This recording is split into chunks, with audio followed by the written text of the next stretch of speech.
નમસ્કાર વહાલા વિદ્યાર્થી મિત્રો, આ ચેનલમાં તમારું હાર્દિક સ્વાગત છે. તો આજે આપણે જોઈશું ધોરણ 5 વિષય હિન્દી, ચેપ્ટર નંબર 5 हिंद देश के निवासी.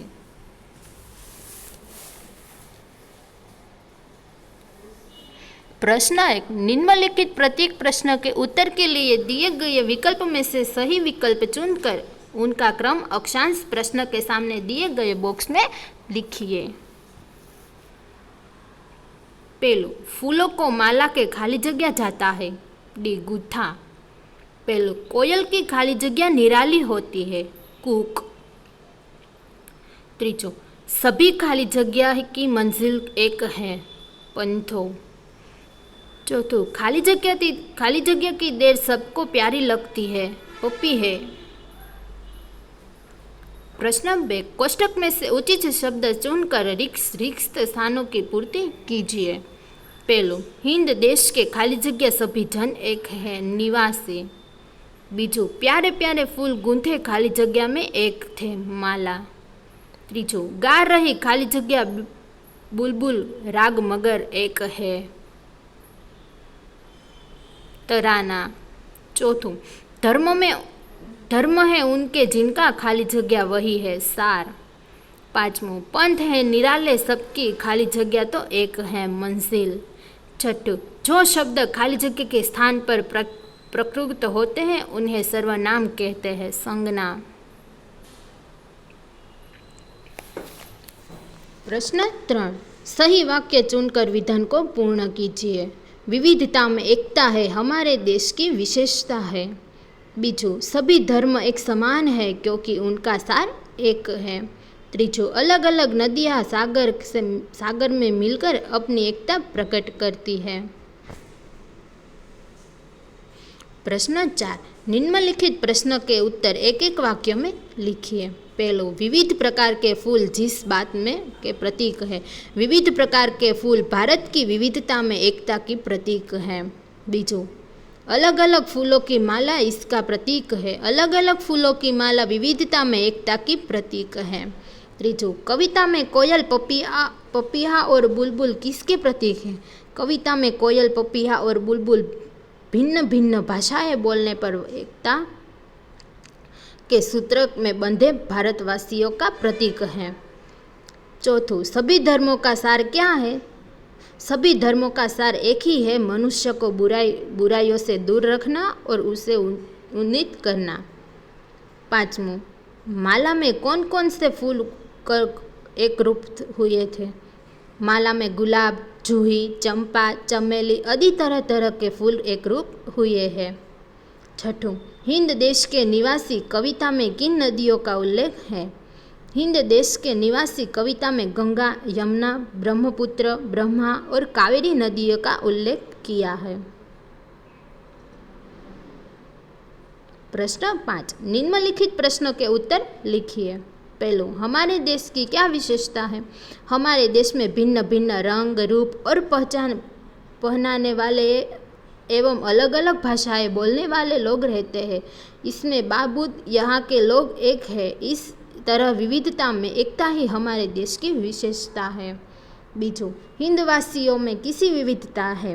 हिंदवासी अलग अलग रंग और रूप के हैं. उनके पहनाने अलग अलग है. वे अलग अलग भाषा बोलते हैं. वे अलग अलग धर्मों की मानते हैं. इस प्रकार हिंदवासी में उनके प्रत्येक प्रकार की विविधताएं हैं. तीसरो, नदियों से हमें क्या संदेश मिलता है. हमारे देश में अनेक नदियां हैं. उनके उद्गम स्थान अलग अलग है. वे अलग अलग मार्ग से बहती है लेकिन अंत में वे सागर में मिलकर एक रोज होती है. इन नदियों से हमें यह संदेश मिलता है कि जैसे नदियाँ अलग अलग होकर भी एक हो जाती है, उसी तरह हम भारतवासी अलग अलग होने पर ही एक होकर रहते हैं. प्रश्न 6. शब्द पंखुड़ियों को उचित क्रम में रखकर वाक्य बनाइए. हम भारत देश के निवासी हैं. बीजो, कोयल की आवाज़ मधुर होती है. तीजो, हम फूलों की तरह हंसते रहना चाहिए. ब, गोल में से शब्द चुनकर अर्थपूर्ण वाक्य बनाइए. पहलू रिनल पढ़ रही है, बीजो रिनल खेल रही है, मेघा पढ़ रही है, मेघा खेल रही है, हरेश पढ़ रहा है, हरेश खेल रहा है, सोहन खेल रहा है।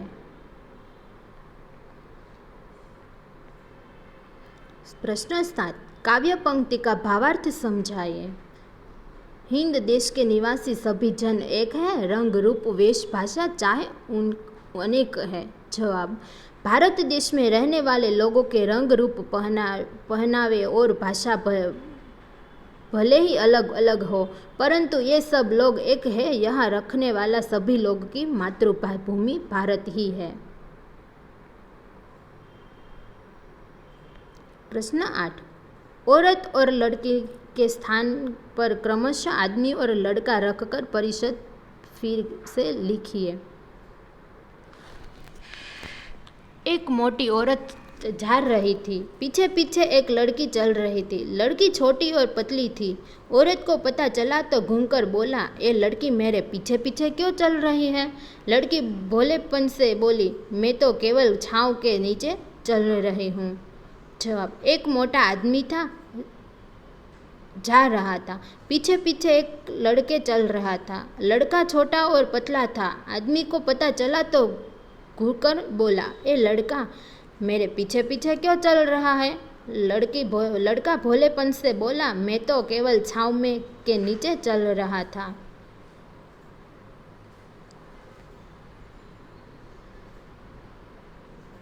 प्रश्न 9, कोष्टक में जो शब्द समानार्थी नहीं है उस पर राउंड कीजिए और समानार्थी शब्दों का वाक्य में प्रयोग कीजिए। पहलू, कुसुम, यह चमेली का कुसुम है। पुष्प, कमल के पुष्प जल में होते हैं। तीजू, फूल, यह कितना प्यारा फूल है। बीजू, अनूठा, यह चर्चा के लिए अनूठा विषय है। अनोखा, उसे अनोखा रास्ता पकड़ा। निराला, अपना हर ठंडा निराला है। तीजू, म्लान, कोटि कोटि जन तिरंगों का वंदन करने। मनुष्य, दुनिया में तरह तरह के मनुष्य है। मानव, जिसमें मानवता हो वही मानव है। प्रश्न 10, निम्नलिखित वाक्यों को पढ़िए और बोलने वाले, सुनने वाले और अन्य व्यक्ति को सूचित करने वाले जिन सर्वनाम शब्दों का प्रयोग किया है उन्हें अलग छोड़कर लिखिए। पहलू, मुझे बल्लेबाजी में मज़ा आता है। मुझे। बीजू, हम मैच जीत गए। हम। तीजू, तुम अच्छे क्षेत्र रक्षक हो। तुम। चौथू, तुम्हारी गेंदबाजी का आवाज़ नहीं, तुम्हारी। पांचवू, यह कैप्टन है। यह। छठू, उसने एक लंबा छक्का लगाया। उसने।